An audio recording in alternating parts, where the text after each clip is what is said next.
My name is Jonah Retzinger. I'm a 3L, and I am currently enrolled in the Advanced AIDS Clinic here at Duke.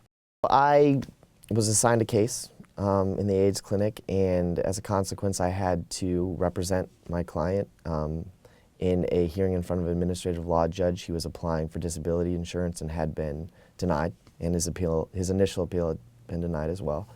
And so I represented him in the hearing, and I conducted the direct examination of him, and I had prepared a cross-examination that ultimately we didn't even have to do, actually, because we won on the direct.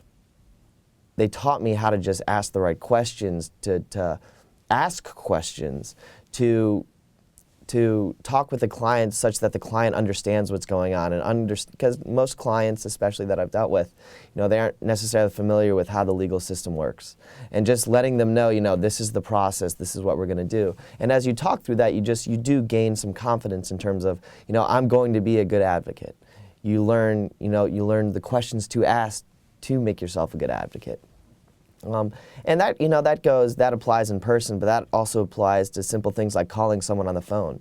I think especially for a lot of people in law school, you're hesitant to have that first conversation because all these questions are running around in your mind, like, what is this person going to ask? Am I going to be able to answer their question? But the clinics give you an opportunity to go and do that. And it's the experience in general that the clinic gives you that you're going to be able to take with you and then apply to whatever job you have. Over the summer, I actually went to a law firm as a summer associate in Washington, D.C. in a healthcare practice. And at the firm, during the middle of the summer, at about July, it's sort of an event at the firm. You go to the D.C. bar, and the firm takes on a few pro bono cases. And interestingly, one of the pro bono cases that we had a fact pattern that was very similar to my client in the AIDS clinic.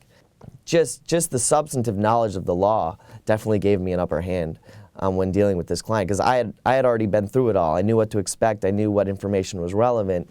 And I think that goes back to Carolyn and Allison and just everything and all the time that we spent together prepping for that hearing. I don't think anyone, the partners or the associates at the firm, had any idea that I was going to be able to behave in the way that I did during that interview. And I think ultimately it's the reason that I received an offer from my firm at the end of the summer.